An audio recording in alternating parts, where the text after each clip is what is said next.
মসজিদ, মন্দির, গির্জা বানানো না সরকারের কাজ, না কোনো জনপ্রতিনিধির কাজ। কিন্তু আমরা এমন বাংলায় বাস করি, আমরা এমন হতভাগ্য বাংলায় বাস করি যে মমতা ব্যানার্জি, যে মমতা খালা, মমতা আপা, যে রেড রোডের নামাজে মুসলমানদেরকে বলে নামাজে গিয়ে এরকম ওন্না টাঙিয়ে আল্লাহু আমিন আল্লাহু আকবার নাত করো মমতা ব্যানার্জি। 21 সালের আঁকড়া দেখো, 5 to 7% তুমি হিন্দু ভোট পেয়েছো, বাকি সব মুসলমান ভোটে জিতে আছো। আজকে তুমি মুসলমান ভোট, মমতা ব্যানার্জি মনে করছে মুসলমানের মুরগি পোষা আর মমতার ভালোবাসা। মুসলমান মুরগি পোষে, জামাই এলে মুরগিটাকে হালাল করে দেয়। ও ঠিক মুসলমানদেরকে ভালোবাসছে, কিন্তু মমতা ব্যানার্জি আজকে মমতার আমলে জেল খাচ্ছে মুসলমান, মার খাচ্ছে মুসলমান, খুন করছে মুসলমান, ডিম খাচ্ছে দারোগাবাবু। কিন্তু এবারে 26 সালের ভোটে আগে ওই মমতা ব্যানার্জি মনে করছে ওর বাপকালী সম্পত্তি মুসলমান, মনে করছে মুসলমানরা ওর পকেটে আছে, বাঁয়ে পকেটে ডায়ে পকেটে, যেমন ওই পুলিশ ডায়ে পুলিশ বাঁয়ে পুলিশ, সামনে পুলিশ পেছনে পুলিশ, সেরকম ওর পকেটে মুসলমান ভোট। এই কারণেই মুসলমানরা যখন ওয়াকফের আন্দোলন করতে গেলে বললো দিল্লি দেখিয়ে দাও। কিন্তু মমতা বাবু ঘাড় কেন কাত, ও এক জাত, ও এখন হিন্দু ভোটের দিকে টান নিচ্ছে। অর্থাৎ এই কারণে মমতা বাবু, মমতা খালা, মমতা ব্যানার্জি আবার উনি যখন সাত্ত্বিক ব্রাহ্মণ হয়ে যায়, যখন ফিতে কাটে তখন বলে যা দেবী সর্বভূতস্যৈ নমস্তস্যৈ, তখন সাত্ত্বিক ব্রাহ্মণ হয়ে যায়। এই মমতা ব্যানার্জি যে দীঘাতে জগন্নাথ দেব যেটা পুরীতে ছিল তাকে টেনে নিয়ে চলে এলো, বললো চল পুরীতে থাকতে হবে না, আমার দীঘাতে চল, মন্দির করে দিল। তার বাপের টাকা পেল, জবাব তোমাকে দিতে হবে। মমতা ব্যানার্জির খালুর টাকা না মমতা ব্যানার্জির বাপ রেখে গেছে, নাকি মমতা ব্যানার্জি কালীঘাটের টাকা ছাপায়, নাকি মমতা ব্যানার্জি নবান্নের টাকা ছাপায়? সরকারি টাকায় না মন্দির করা যায়, না মসজিদ করা যায়, না গির্জা করা যায়। এই টাকা বাংলার সনাতনীদের টাকা, এই টাকা বাংলার মুসলমানদের টাকা, এই টাকা বাংলার অধিবাসীর টাকা। সেই টাকায় তুমি মন্দির বানিয়ে ফেললে কেন? না মুসলমান ভোট এখন তেজপাতা হয়ে গেছে, এখন ওনার হিন্দু ভোটের দরকার। কারণ হিন্দু না ভোট টানতে পারলে এবারে মমতা ব্যানার্জির খাটিয়া খাড়া হয়ে যাবে। সেই কারণে উনি মন্দির তৈরি করেই ক্ষান্ত হলো না। আবার উত্তরবঙ্গে জয়কাল মন্দির, মহাকাল মন্দির করার জন্য ফ্রিতে সরকারি জমি ফ্রিতে। আরে ফিরাদ সাহেব, কাজ তো আপনার করা দরকার আপনার সরকারে। কেন মুর্শিদাবাদে এখন একটা ফুল ফ্লেজ ইউনিভার্সিটি হলো না? 10 লক্ষ মানুষ থাকলে একটা ইউনিভার্সিটি হয়। ফিরাদ সাহেব কানে ঢুকছে আপনার? আরে হসপিটাল করার দায়িত্ব তো আপনাদের ফিরাদ সাহেব, আপনার নেত্রী মমতা ব্যানার্জির দায়িত্ব। আপনারা ক্ষমতায় আছেন, আপনি অন্যজনকে হসপিটাল করার নিদান দিচ্ছেন, লজ্জা লাগে না? মমতা ব্যানার্জির সাহস হবে, এই ফিরাদ হাকিমের সাহস হবে যখন 2024 ভোটের সময় এই হুমায়ুন কবির বলেছিলেন যে আমরা 70% আছি আর হিন্দুরা 30% আছে, কেটে ভাগীরথীতে ভাসিয়ে দেবো, তখন দরকার ছিল দল থেকে বার করে দেওয়া, সাসপেন্ড দূরের কথা। ও তখন করেনি, কারণ তখন হুমায়ুনকে দিয়ে ভোট চায়। এখন হুমায়ুনকে বলি করতে পারলে এখন ভোট হবে।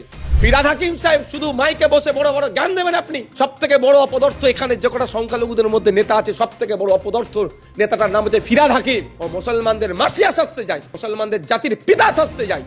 সংখ্যাগুরু হিন্দু ভাইদের মন পেতে চাইছে মমতা ব্যানার্জি।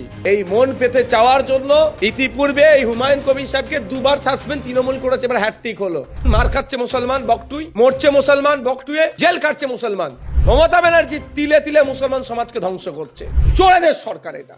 আজকে হুমায়ুন কবির মসজিদের কথা তুলেছে বলে বুদ্ধিজীবীরা নড়ে চড়ে বসেছেন। হসপিটাল দরকার, ইউনিভার্সিটি দরকার, কলকারখানা দরকার, ইন্ডাস্ট্রি দরকার। এবার বলুন, মমতা ব্যানার্জি মুর্শিদাবাদে গিয়েছে, গিয়ে লেকচার দিয়ে এসেছে, একটা উন্নয়নের কথা বলেছে, একটা ফেস টু ফেস বসানোর ব্যবস্থা করুন। একদিকে মমতা ব্যানার্জি থাকবে, অপরদিকে আমি থাকবো, উনাকে উনার কথাই মিথ্যা আমি প্রমাণ করে দিয়ে আসবো। হিটকো রাজ্য সরকার জমি চুরি করছে মসজিদের। উত্তরপ্রদেশ, অসমে আইন করে বিজেপি জমি নেওয়ার চেষ্টা করছে। আর আমাদের রাজ্যে মমতা ব্যানার্জির আমলে মমতা ব্যানার্জি সরকার সরাসরি মুসলমানদের মসজিদ মাদ্রাসার ঈদগাহ জায়গা কেড়ে নিচ্ছে। মমতা ব্যানার্জি বিজেপির ভয় দেখিয়ে আর শুভেন্দুকে ম্যানেজ করে, শুভেন্দু অধিকারীকে ম্যানেজ করে হিন্দুদেরকে মুসলমানদেরকে ভয় দেখিয়ে, বিজেপির ভয় দেখিয়ে মুসলিম ভোটকে পকেটে ভরতে চাইছে। আর দরকার কিছু হিন্দু ভোট। সেই হিন্দু ভোট পেতে গেলে কি করতে হবে? দীঘায় জগন্নাথ ধাম করতে হবে, শিলিগুড়িতে অকাল মন্দির করতে হবে 17 একর জায়গার উপরে, নিউ টাউনে দুর্গাঙ্গন করতে হবে 15 একর জায়গার উপরে। আর এই হুমায়ুনকে মুসলমান এই হিন্দু ভাইদেরকে আবার ভুল মেসেজ দেওয়ার জন্য, মানে মেসেজটা এটা দিচ্ছে যে আমি হুমায়ুনের বিরুদ্ধে, হুমায়ুন মসজিদ করতে চেয়েছিল, দেখো আমি ওকে দল থেকে বার করে দিয়েছি, তুমি হিন্দু ভাইরা আমাকে ভোট দাও, এই বলে একটা মেসেজ দিতে চাইছি। যদিও এই মেসেজটা ভুল, কারণ ইতিপূর্বে তৃণমূলের অনেক সাসপেন্ড। 400 জন থাকবে, কালকে দেখতে পাবেন ডায়াসে 400 জন অত্যন্ত বিজ্ঞ মানুষ, মুসলিম সমাজের বিজ্ঞ মানুষ। তারা তাদের পবিত্র কোরআন তেলাওয়াত, রাজ্য থেকে এত মুসলমান আসবে, তখন তিনারা যদি অসহযোগিতা করে, তখন NH 34 রেজিনগর থেকে বহরমপুর 30 কিলোমিটার রাস্তা জনগণের দখলে থাকবে, এটাই বলেছিলাম। আজকের দিনে হাইকোর্টের রায়ের পর জেলা প্রশাসন, রাজ্য প্রশাসন সম্পূর্ণ সহযোগিতার হাত বাড়িয়ে দিয়েছে।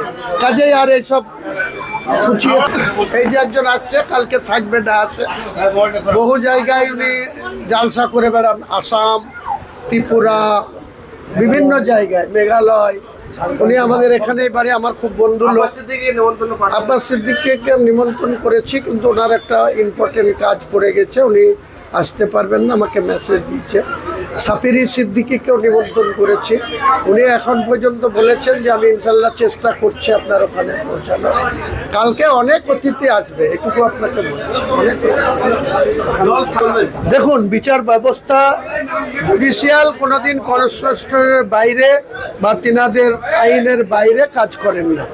কাজেই আমি আইন মোতাবেক, সংবিধান অনুযায়ী আমি আমার একজন মুসলমান হিসাবে আমি মসজিদ করার যে কথা ঘোষণা করেছি, বিচারপতিদেরকে, অনারেবল হাইকোর্টের জজ সাহেবদেরকে আপনাদের মাধ্যমে আমি স্যালুট জানাচ্ছি যে আমাদের যে কনস্টিটিউশনের যে অধিকার, সংবিধানের যে অধিকার, সেই অধিকারটাতে আরেকবার তিনারা সিলমোহর দিলেন। এটা সমগ্র মুসলিম সমাজের কাছে এটা একটা ঐতিহাসিক, মানে তাদের নির্ণয়। কাজেই তার জন্য অনারেবল কলকাতা হাইকোর্টের বিচারপতি এবং আমাদের হয়ে যে সমস্ত লয়ার, আলী আফজল থেকে শুরু করে অনেক লয়ার আমাদের পক্ষেও দাঁড়িয়েছিলেন, হাবিবুর রহমান, আলী আফজল সাহেব, তারপরে আরও অনেক অনেক হিন্দু অ্যাডভোকেটও আমাদের হয়ে দাঁড়িয়েছিলেন। এটাই আমাদের, হ্যাঁ। তো সেক্ষেত্রে কনস্টিটিউশনের জয় হয়েছে, সংবিধানের জয় হয়েছে, এটা আমার কোনো ব্যক্তিগত জয় না। কাজেই সংবিধান মেনে আমরা যদি কোনো কাজ করি, তাহলে সেটা সাংবিধানিক স্বীকৃতি লাভ করে, সেটাই হয়েছে। আপনি যে দলে দীর্ঘদিন ছিলেন, সেই দলের মুখ্যমন্ত্রী, মালিক বললে ভুল হবে না, তিনি একের পর এক সরকারি পয়সা নিয়ে বিভিন্ন জায়গায় মন্দির করেছে, আমি দীর্ঘায়ী করবো না নাম দিয়ে। আপনি যখন আপনার কমের জন্য বা মুসলিম সমাজের জন্য একটা বাবরি মসজিদ করতে চেয়েছেন, আপনাদের দল থেকে সাসপেন্ড করলেন, কি বলবেন? এ নিয়ে দুঃখ হয়েছে, কিন্তু বলার কিছু নেই। ওনারা ক্ষমতায় আছেন, ক্ষমতার অলিন্দে বসে অনেক কিছু করা যায়। বিগত দিনে যখন 700 বছরের মোগল সম্রাটরা আজকে যে বাবরকে নিয়ে 4 বছরের সম্রাটকালে সে হয়তো কিছু ভুল চুক